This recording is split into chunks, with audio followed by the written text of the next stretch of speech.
Progressive presents The Sounds of the Old World. The year is 2019, and someone is waiting for a table at a restaurant. Thompson, party of four. Thompson, party of four. Thompson, party... Oh, there you are. This has been The Sounds of the Old World. Brought to you by Progressive, where drivers can still switch and save like it's 2019. Quote today at Progressive.com. Progressive Casualty Insurance Company and Affiliates.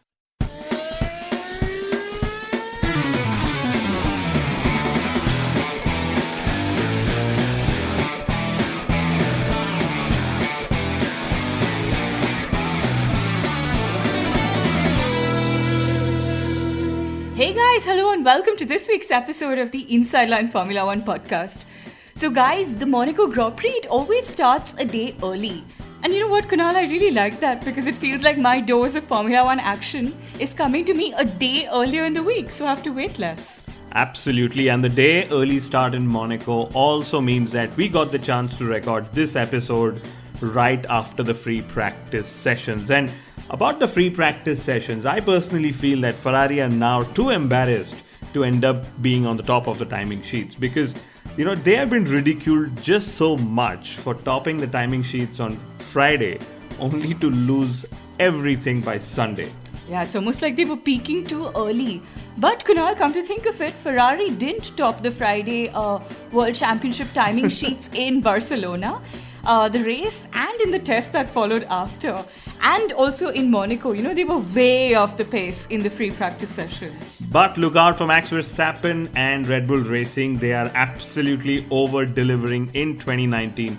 And I also believe that the other two Red Bull Racing drivers, Pierre Gasly and Alexander Albon, they are probably in for a really good finish as well. But the key question that everyone's been asking, and I'm also going to ask, Kunal, do you think Mercedes can win all the races in 2019? Okay, so before we discuss that, here's what's in store for you in this week's episode of the Inside Line F1 podcast. But of course, we wonder if Mercedes can and will actually win every race of 2019. This episode is actually a collection of what they said this week. Guys, we have lots of quotes and comments, and also please look out for Lucian's Moments in Time section that's coming up also in this episode. We discuss the rumors about Juan Pablo Montoya being appointed as Lance Stroll's driver coach. And we discuss how Daniel Ricciardo's move to Renault is literally like him being demoted to Toro Rosso. Ladies and gentlemen, for your weekly dose of Formula One humor, remember to subscribe to us on iTunes, Audio Boom, and on Google Podcasts. So now back to your question, can Mercedes win all races in 2019? Now, honestly, I wanted to wait till the end of free practice from Monaco before answering this question because there's absolute wide-scale belief that Monaco is where Mercedes' winning streak could end. And ironically, I must remind you and all our listeners that it was Monaco where Formula E's streak of 8 different drivers winning the 8 first races of the season ended. So who knows if Monaco does a repeat of that for Formula One.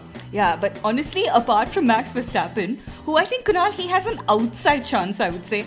I really doubt that Mercedes can be challenged whatsoever in Monaco. I remember back in 2013, Nico Rosberg, he took pole and then he drove a really slow race in Monaco to claim victory. And that's what Daniel Ricciardo did last year as well. Yes, I was there in 2013 in Monaco. I saw that race and it was not called the Silver Arrows. Those cars were called the Silver Buses that year. Yeah, so basically that's what Ricciardo did last year. He took pole and then his engine had an issue, but he still won. So that's Monaco for you. And there is still good reason to believe that Red Bull Racing and Max Verstappen could be trying exactly that. Get a mega pole lap and then control the pace from, P1 if they end up being there. And we've actually got the best version of Max Verstappen that there is out there. So if he keeps it clean, they may really have a chance. Although I must remind you that Max Verstappen nudged his favorite barriers at the swimming pool section in FP2 this year, and we know how he crashed there itself last year as well, giving up the race wing at that time. Yeah, I think, Max, we all get the hint that you will be in the pool in case your race doesn't go as per plan on Sunday. Or actually, maybe he'll also be in the pool if the race goes as per plan, because Red Bull Racing has a history of dunking all their drivers in. Yes. So who knows? And I'm sure that the energy station pool is also like worth diving into if you win, like we remember In style. all the famous Red Bull drivers who won there before doing. Yeah, so I just remember that one race where Kimi Raikkonen raced for McLaren and his car had a brake failure.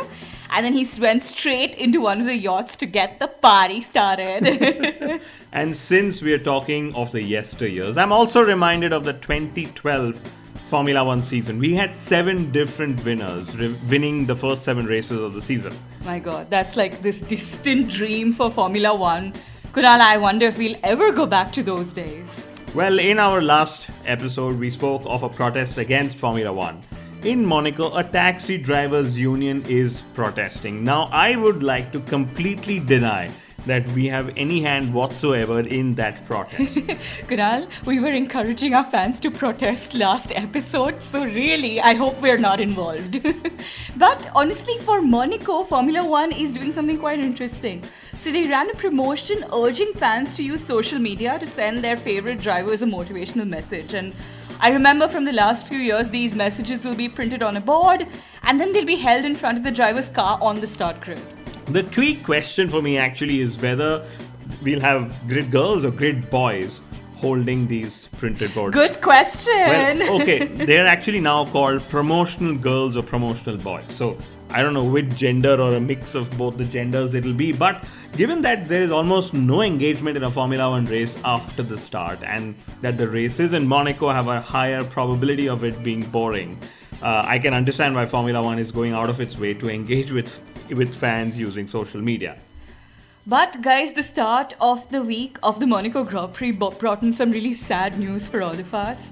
The passing away of Niki Lauda. And Kunal, it's so heartening to see that every car and driver is running a tribute.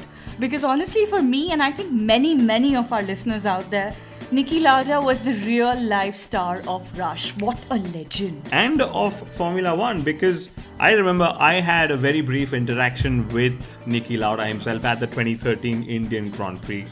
I remember that Lauda was, walking around in the paddock and he spotted the Force India junior driver Jehan Daruwala posing, for the media with his trophy that he won after being crowned the British KF3 champion. So Lauda stopped by to congratulate Jehan, and I'm pretty sure at that time he probably didn't know who Jehan was, and he even posed for pictures. And I was so touched by that. What a man. A few weeks ago when Tiger Woods won the Masters and everyone was jumping up and down to hail his victory as the best sporting comeback in history or something like that. And I remember thinking these guys are just overlooking Niki Lauda and his heroic comeback. Or comebacks actually, because he's had more than one comeback. Absolutely. Niki Lauda's comeback after his first crash in 1976 was absolutely heroic, as we all know. And then, of course, he retired and he came back to Formula One with McLaren after a 3-year break. And he still won a world championship. So Niki Lauda was actually the king of all comebacks. Absolutely. Niki Lauda, thank you so much for all the memories. And Formula One is really going to miss you. Yes, and for Mercedes, winning the titles in 2019 would no longer be about beating Ferrari's records. It will actually be about winning everything they can for Niki Lauda himself. How's that for added motivation? Kunal, it's sad, but Formula One has lost 2 iconic paddock figures in just the last few months. So Charlie Whiting just before Australia and now Niki Lauda just before Monaco. Strangely, Zandvoort has been in the news for the last few weeks, and it was this very circuit where Niki won his final Formula One race back in 1985. It's a strange coincidence. Yes, and he shared the podium back then with Alan Prost and with Ayrton Senna. Wow. Right, but moving on, like we said at the start, this episode is going to be a collection of what they said this week, and the they in this statement includes Toto Wolff, Robert Kubica, and Renault. And then, of course, Ferrari too. But I'm going to start by talking about Toto Wolff. So he said that Mercedes are not targeting 21 wins in 2019. He's being pretty humble, that chap. But then the question is, how many races can Ferrari win in 2019? Or can they win at all, literally? Yeah, Ferrari has many issues, says Sebastian Vettel, and tires being one of them. Matteo Binotto said that Ferrari's car design could be limiting. And despite them saying that, McLaren are said to be adopting a very similar car design philosophy as Ferraris. So I won't be surprised if McLaren go down that road and Zach Brown will then make a statement again saying, oh, our car design is very limiting.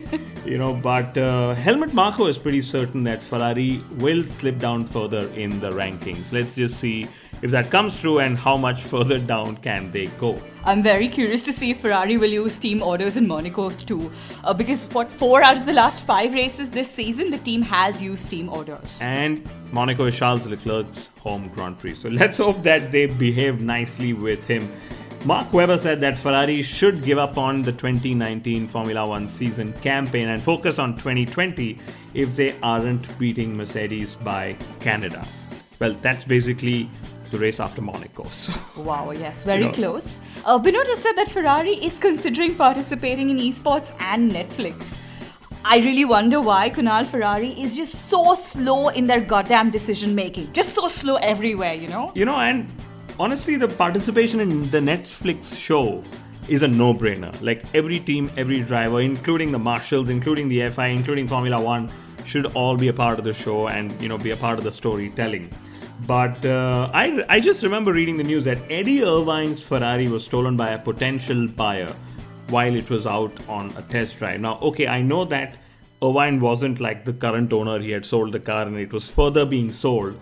But it was one of the Ferraris that he owned from his days when he was driving for Ferrari. Yeah, Kunal, I wonder if the car would have been stolen if it was a Mercedes sports car. But I think just about everything is going wrong for Ferrari. But amid all this, Binotto said that there is no panic. How very zen-like of him. Yes, I wonder if they're all cracking jokes in the paddock and the motorhome and the garages, the red-colored ones. But I know, while y'all are probably laughing with us through this whole section on Ferrari, let's applaud Sebastian Vettel's gesture of sending a handwritten note to Niki Lauda after his surgery last year. That's true, because Sebastian Vettel, the racer, we've spoken a lot about him and, a lot is left to be desired lately. But the person that he is outside the cockpit, Kunal, we've spoken about this, I think in the last episode as well. He's so inspiring, he's so humble, really a really down-to-earth guy. All you budding racers out there is a lot to learn from Sebastian Vettel, the racer, as well as Sebastian Vettel, the human being. So, all the best, right? But I'm moving on to what Renault said, So a few weeks ago, Cyril said that... Cyril. Yes, I'm not going to say the last name. Risk it now. He said that 2021 is Renault's key year of focus. But then a few days ago, Renault said that it was actually too early to shift focus onto 2021. So I wonder what Renault are going to do between now and then. Because clearly there is a lot of time left. Maybe just wait patiently for the 2021 rules. Liberty Media said a few days ago that the rule changes are coming. I mean, they've been saying that since a while. But they're coming, Kunal. Have faith, they're coming. Renault also said that they have the assets, the resources, and the budget to turn the 2019 season around. And it was only last week when Cyril said that Renault's resources were less than that of McLaren's, and that their budget was just about that of Toro Rosso's. Basically, Kunal, Cyril said that Daniel Ricciardo is racing for Toro Rosso without actually being demoted. Ouch, that must hurt. But finally, what Robert Kubica said. Now, he has been giving a lot of excuses since the start of the season. And, well, we're going to just read some of them out. Yeah, I'm so sad because his comeback is not going to be remembered for much, other than the fact that he failed to match pace with rookie driver George Russell. In Australia, Robert Kubica crashed the car and actually blamed the car for the crash. He said that it behaved unexpectedly because it actually went faster. He wasn't expecting the car to go so fast. Yeah, I remember he blamed his chassis in China and in Spain. And then he said that Russell could overtake him because he got distracted while making changes on the settings to his steering wheel or something. Yeah. Well, I really hope that, over the next 16 races, the story of Robert Kubica's comeback gets rewritten. I hope he really comes back, you know. Yeah, thank you. Yes. Yeah. The other disappointment earlier in the week was that of Fernando Alonso. His Triple Crown attempt has to wait for yet another year. Kunal, this means that we will be hearing about the Triple Crown and, Triple Crown related stories for another 365 days. Save me. But Alonso said that he has no plans for 2020. I think that's a big hint of what his plans could include. Basically anything, everything. Yeah, Indy 500 most definitely. So although I wouldn't be surprised if Alonso raced the next Indy 500 with another team and not McLaren. Yeah, I don't think we want to wait another 365 years all over again. But let's hope that the race-winning teams in the IndyCar series don't ignore him the way top teams do in Formula One. Oh yes, absolutely. By the way, a Formula E driver, I think it was Lucas Di Grassi, he came onto Twitter and he broke the news that the Brazilian oil company Petrobras was looking to get out of their sponsorship contract with McLaren. It's just so surprising how news can break or even rumors can spread these days, all via social media. And still on to Alonso, he has also become a race consultant. I don't know what that means, but he's become a race consultant for an upcoming racing game called Grid. And what I found really cheeky was that this announcement was made days after Fernando Alonso failed to make it to the grid of the upcoming Indy 500. So brands are still milking the interest in Alonso and Indy 500 out there, even though he's not at the Indy 500. That's hilarious. Actually, the only other driver who can, claim the Triple Crown, or who's en route to claiming it, is Juan Pablo Montoya. And Kunal, beat this. So Montoya has been rumored to be coaching Lance Stroll in the last race in Spain. Well, if Montoya actually has the time to travel to Formula One races, I would really recommend that Racing Point put Montoya in the car instead of Lance Stroll. I second that. I mean, in Thursday's practice sessions in Monaco, we all know what Stroll ended up doing. But let me also put it this way. This year's changed driver weight rules will actually work in the favor of Juan Pablo Montoya if he decides to come back and start racing in Formula One. That's funny and true. And Montoya said that Valtteri Bottas is a far more complete driver than Nico Rosberg. So I'm really looking forward to seeing where Bottas lands up this season. But going back to Brazil, Interlagos will continue to host Formula One till at least 2021 because the Rio circuit is yet under construction. And guys, no prizes for guessing who is the designer of the Rio circuit, okay? Okay, so guys, before we sign off and hand over to Lucien, some more news. Mercedes, McLaren and Renault will give Pirelli modified 2018 cars for testing their 18-inch wheel rims for 2021. Now that's actually smart planning by Formula One because they've offered a car from the front of the field, from the middle and from the bottom of the field for testing. So Pirelli will get data, across all the spectrum of lap times. Yeah. Okay, so on to next is Lucien with his Moments in Time section. The Monaco Grand Prix has been on the calendar ever since. So, there have been lots of incidents which Lucien is going to share with us right away. Welcome to Formula One Moments in Time with Lucien Byfield. This time, we look at the history of the Monaco Grand Prix of the past. Monaco strangely suited some drivers, and others never found success there. Take Nigel Mansell, for instance. Despite leading and having pole positions, something always went wrong. And yet, Senna and Prost dominated this circuit for a full 10 years. Nelson Piquet never came to terms with the track. Lewis Hamilton and Nico Rosberg have dominated there. Mark Webber was a specialist, and even Daniel Ricciardo has shone on more than one occasion. One name that cannot be omitted is Hill. Now, Damon was great at Monaco too, but bad luck would make sure he didn't add his name to the history books. Yet his father Graham was nicknamed Mr. Monaco for his 5 wins. As for the track, it is a tight, twisty circuit with barely any runoff areas. It's bumpy, it undulates, and there are barriers everywhere, all making Monaco totally unsuitable for modern Formula One racing. Monaco is far more about spectacle and being seen than pure racing. Having said that, in 1996, it should have been Damon Hill on the top step of the podium, but reliability robbed him of a certain win. So we saw Olivier Panis win in the Ligier. In 2004, in a year of total dominance by Michael Schumacher and the bulletproof Ferrari of that era, came a bizarre tangle in the tunnel when under a safety car, Montoya clouted him heavily. What resulted was a wonderful battle between Jarno Trulli and Jenson Button. With Jarno Trulli, you've got to say Jarno Trulli. Anyway, at that time, both without an F1 win to their names, Jarno Trulli won superbly. So to 1982, one of the craziest races in the history of Formula One. Alain Prost completely dominated in the Renault, and with a few laps to go, the rain came. Prost elected to stay out and crashed with a couple of laps to go. There is not enough time to go into all of the details, look it up on YouTube, but with a few potential winners throwing it away for one reason or another, Riccardo Patrese, who had also thrown it away, somehow still came through and won the race. A few notable crashes, disasters and spectacles come to mind. Senna in 88, that pole position lap, then the crash at Portier in the race when dominating.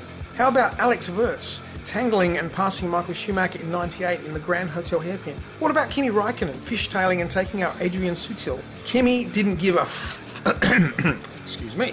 How about Lewis Hamilton hitting the guardrail the same year, wrecking a wheel, yet still managing to win the race? Of course, there was the massive crash with Karl Wendlinger, ending in a coma, which pretty much ruined his career in 94. Button also had a clang of air too in 2003, as did Perez in 2011, Alberto Ascari in 55, and Aussie Paul Hawkins in 65 both ended their respective races in the harbour. Sadly, Lorenzo Bandini was not so lucky in 1967. He was stuck in his burning car and died a few days later from his multiple injuries and burns.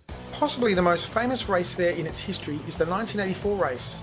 Basically, in a crazy wet race, Prost was headed for the win, but Senna in his first year in a Toleman was catching, but Stefan Beloff in the Tyrrell was doing the same to Senna. In short, the race was red flagged just as Senna was about to take the lead. The double irony of this race is this. Firstly, Prost only got half points for winning a shortened race, yet would have had more points if he had come second in a full-length race. And secondly, Senna had clouted the chicane so hard during the race that he was actually unlikely to finish, which his team confirmed and still do to this day. So, Prost may have won the race anyway. It was Prost who lost the title by half a point, and this race played a massive role in that outcome. Wrapping it up, got a shout out to Niki Lauda. Rest in peace, what a champion. Well, that's it for now. Thanks for tuning in to Formula One Moments in Time with Lucien Byfield. Bye for now. Thank you, Lucien. That was really, really interesting. My favorite memory of Monaco is always going to be Michael Schumacher's parking of his Ferrari at Raskas. I mean, that move had just so much guts in him. You know, it just showed that he owned Formula One and he could do whatever he wanted. Of course, he was penalized, but just the very fact that he thought that he could pull off the move is why it's etched in my memory. Yeah. Kunal, now this is my favorite part of the podcast where I ask you for predictions. I think Mercedes will want to claim win here. You know, they've not won in Monaco since 3 years, and that usually hasn't happened in the hybrid turbo era. Although I hope it's Valtteri Bottas over Lewis Hamilton, because we need that for the Drivers' Championship. Yeah, I agree. You know, choosing anything but a Mercedes win seems foolish. But Kunal, I really hope that Verstappen is at least able to split them. But what do you think of the best of the rest? Well, if they finish, I think it's going to be Daniel Ricciardo or Nico Hülkenberg for my pick. Okay, I am going to stick my neck out a little bit and I'm going to go with Kimi Raikkonen because, Kunal, it is his 300th Grand Prix in Monaco. So I think he deserves it. Yes, and let's hope that Albon's Thursday free practice pace is not like the Ferrari's pace in the free practice sessions. Because if that's the case, we are in for a really good result with Alexander Albon. On that note, ladies and gentlemen, thank you so much for tuning in. We will see you a few days after Monaco. Adios.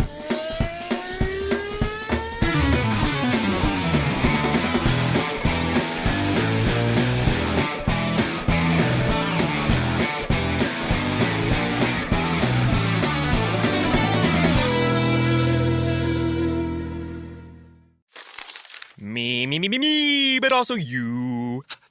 The Pharaoh fast forwards his favorite foreign film, Powder Donut. Okay, what's my line? The only line I see here on the script is get options based on your budget with the Name Your Price tool from Progressive. Oh man, that's a tongue twister, huh? I'm sorry, I'm gonna need a few more minutes. Bulbous Walrus, the Bulbous Walrus. The Name Your Price tool, only from Progressive. The owl ran afoul of the comatose coxswain. Progressive Casualty Insurance Company and affiliates. Price and coverage match limited by state law.